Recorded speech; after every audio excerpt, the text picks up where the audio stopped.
What if Minecraft had real-life roller coasters? Well, today we're gonna find that out with the help of Splinecart. All this mod simply does is add 4 new items to the game, which make rails more like real-life roller coasters. We're gonna be able to do high-speed turns, barrel rolls, flips, and much more. But I've never used this mod before, so we're gonna need to do a little bit of testing first. Now, I'm gonna assume we have to use the track ties to tie the rails together because I can't place these tracks on the ground. So if I right-click that and right-click this, we get, oh, that's not what I wanted at all. Take 2. I learned that there's arrows on these tracks, and if we right click them, we can actually twist them around like that. So if I put both of these arrows in the same direction, which are right there, and then I take some tracks and tie them together, okay, now we have a track. Am I able to place my okay, interesting. So you can't place your minecart on any of this stuff. So do I have to put it like this, and then I can go onto these tracks? Oh yeah, and it totally changes the perspective in which we're moving. Now, if I built a pillar up like this, put some more track ties on that, face them in that direction, and then I tie them together using these rails. Okay, we have a drop, which looks very cool. It kind of goes into the block, but hopefully that shouldn't matter. And then I'll try this again, which, oh my goodness, that totally changes the perspective on you, but it does seem to be working. Now, if I were to do the exact same thing on the other side, but this time I put that up there, and then I use the magnetic tracks, how does this work? And I'm pretty sure these need to be powered by redstone. Yes, they do. So then if I just kind of continue up like this and put some more tracks up here, and I'll try this one more time. We drop and then we go back up. Okay, that is so dang cool. Now that we have the ups and downs figured out, let's figure out the turning. Now, if I want this to be like a regular turn in a minecart, I'm sure I could do something like this, where I have those two face that way, and then I connect all this up. Okay, that does not work the same way. So instead, I'm actually gonna do it a little bit more like a roller coaster and maybe have this go like that, and then I can actually get rid of those blocks, throw a track tie on the side, and then try to tie these together. Okay, that looks much more like a roller coaster. And then I'll put another block right here, twist this around so it comes back that way, and connect these two up. And now we have a very roller coaster looking turn. So let's try this one more time. We'll go ahead and roll forward right here, and then we'll go up and make this turn, which again is so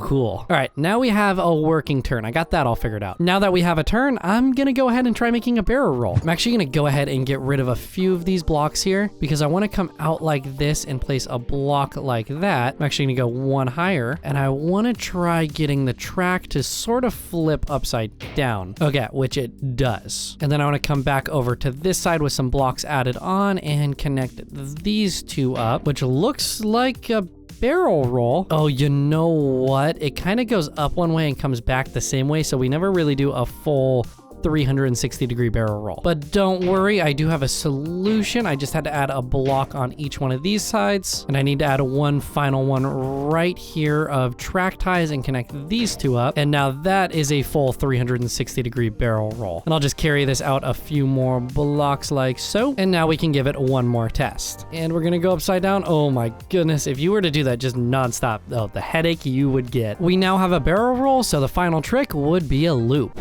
As most loops go, I'm gonna bring this down a few blocks like that, and then I'll put a track tie right here so I can connect these two up, and then this will be the start of our loop. I think the best way to do this is just gonna be by building a plus like that, and then bringing in some blocks right here, and then this final block will have to come out one extra, and then I just need to put some track ties right here, here, and here, and the final one is gonna be the one that sticks out a little bit like that, and then we can connect all of these up, which gives us kind of a funny looking loop. I guess I'm missing one still. Do the final track tie right there. There is our loop. And then as usual, I'll carry this out a few more blocks just so I can test it real quick. Everything seems to be working as it should be. And then here is the loop. Oh, there we go. Oh, we almost didn't make it over. I kind of like that we almost didn't make it over. I think that's good. It gives it a little bit of more like exhilarating factor. Well, now that that is complete, I'm actually gonna come down one block like so, and I'll place a track tie right here going sideways, and I'll connect this one to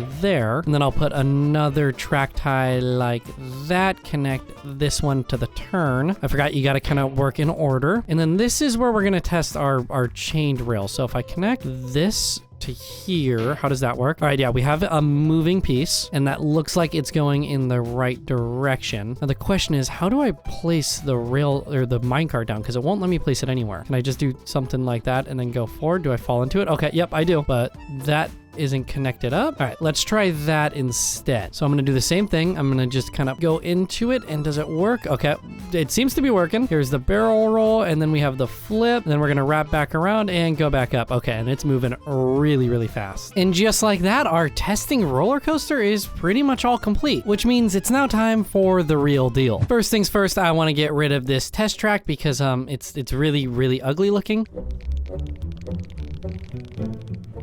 After a little bit of research and flattening out the land a little bit, I have an idea of what I'm gonna build. The roller coaster that I want to try and build, I'm pretty sure is called a launch coaster. And the basis behind it, for those of you guys who don't know, is you start on a flat level piece of coaster, and then you speed up super, super fast and launch up this really tall hill. And the speed that you gained on the straightaway carries you all the way to the very top. And then you drop back down, go through a couple bumps and a big turn, and you end back up at the station. Sadly, this roller coaster didn't quite work in the way I was hoping it would.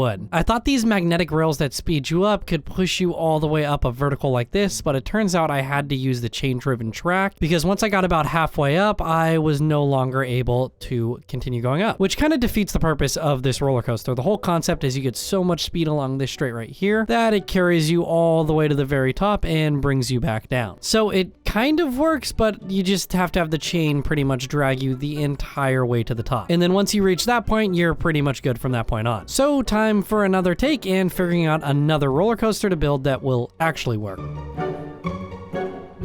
To start things off on this next coaster, I want to go ahead and actually build the station where you're going to be picked up by the cart. There we have our simple little station. It's nothing too special, but it will get the job done. I still need to figure out a good method to power these rails to get us going, but for now, I'm just gonna leave it like this because it's not necessarily my main concern. Moving forward, it's time to bring this rail up, and I'm kind of thinking right when you come out of the station, you're gonna go straight up. So I'll bring one of these tracks to here, and then I wanna connect it up using some normal track, but everything is pointing the wrong way, so I need to fix that first. Then I can put this one right here, flip that around and do that. And then I'm gonna go up a pretty decent amount. Actually, you know what? I'm gonna go out a few more blocks. Let's say 3 blocks out away from that track. Yeah, and then I'm gonna go, let's say 20 or 25 blocks up. And then at the top, I can add in a rail there, and I'll use the chain-driven tracks to get me all the way up to the top. Now that I have the lift figured out, I'm just gonna go ahead and get this top piece set up. And you know what? I'm gonna bring that 1 block higher up so it's a little more aesthetically pleasing. Yeah, I like that. And then right here, I'm gonna connect the rails up like that. So once you get to the top, you're gonna kind of round out. And I don't necessarily want it just to go straight into a drop. I kind of want to do a bunch of little turns, making its way to the bottom. So from here, I'll probably go out a few blocks. I want to go down a little bit, and then I'll try to connect these two up. How does that look? I like the way that looks so far. It's kind of a sharp turn, but I think it will be okay. And then from here, I want it to flatten back out. So what does that look like? I think that's way too sharp of a turn. So I'm gonna try this again, maybe something like that. I like the way that looks, so I'm gonna go ahead and get rid of a few of these blocks. And then from here, I'm just gonna have it drop down only a couple of blocks, not a lot, and nothing special is really gonna happen here. So we'll go there to there, and then this is where we're gonna have our first turn, and it's gonna be sort of a tight turn too. And then right here, we're gonna have it drop down pretty quickly, something like that. I'll get rid of that block. I decided to actually go ahead and throw this into a time lapse as I build up this second coaster because it takes quite a while figuring out how I want this roller coaster to move and where I want it to go. I know I wanted to at least have 1 barrel roll and 1 loop-de-loop, and then I do also want it to have a bunch of turns. What's funny about working with this mod is it really got me thinking about different roller coasters I've been on through my life. And honestly, it makes me kind of want to go on some more roller coasters. Let me know which roller coasters are your guys' favorites down in the comments below, and maybe in another video we can build them and recreate real life roller coasters. Anyways, it took me a very long time to get this thing built, which was surprising to me, but I guess it makes sense. And here we have our finished coaster, which I think turned out well. It's a little bit chaotic just with all the yellow concrete kind of all over the place, but it is done and all connected up. I'm gonna try hopping on this thing as it comes by. It's really difficult to do, but I think I'll be able to grab it. Nope. Okay. couldn't get it that time. Maybe I'll be able to get in the cart from up here. That's the one downside of this mod is there's no real good way to make a station because normal minecart rails don't necessarily hook up to these new ones. There we go. Now I can get in. Beware, you might get a little motion sick. It's definitely a little realistic in that matter, but yeah, here it is. I didn't intend for it to move so fast throughout the track, but once again, you can't really do that much about it unless I just don't know. But we have our flip right here, then we drop down and we climb back up again into this spiral area. And then as we make our way back around, we're gonna have the barrel roll right here, which we stay upside down for quite a while, which I actually like. But I don't know, I like this mod a lot. It's definitely a little funky to use, but it could be really fun to implement into your survival world. It might just be a little bit difficult actually building the rail system because creative makes things easier when you're needing to place blocks kind of all over the place. Something I do want to test out that I didn't test earlier is I actually want to see if I can put a villager into one of these minecarts. All right, it's making its way back around. Let's put some villagers right here. No, it could not grab a villager. Yeah, I kind of assumed it wouldn't be able to pick up mobs while it's actually on the track, but you know what? If I grab another minecart and I grab a couple of random blocks, maybe I might be able to push a villager into it. Oh, okay, it does work. Oh, look at that. That is, oh my goodness, look at him go. That is so cool. Okay, he got hurt at one point. I don't know where he got hurt at, but he did. But look at that. Yeah, he's making his way around. I'm gonna try and just completely overload the system here and just put a ton of villagers into minecarts. Nope, that is not what I meant to do. Get out of here. Okay, I'll grab another one. Let me push you back onto the rail and get you going. Okay, we got another one. Definitely difficult to get them in here, but there should be a bunch of villagers and a couple of minecarts running through the system right now. Okay, yeah, from this view, that is so cool seeing all the movement. This would be so much fun to implement into a survival world. Anyways, I had a bunch of fun making this video. The mod link will be down in the description. And if you want to see another video like this, just let me know down in the comments. Anyways, thank you guys for watching. I will see you in the next one.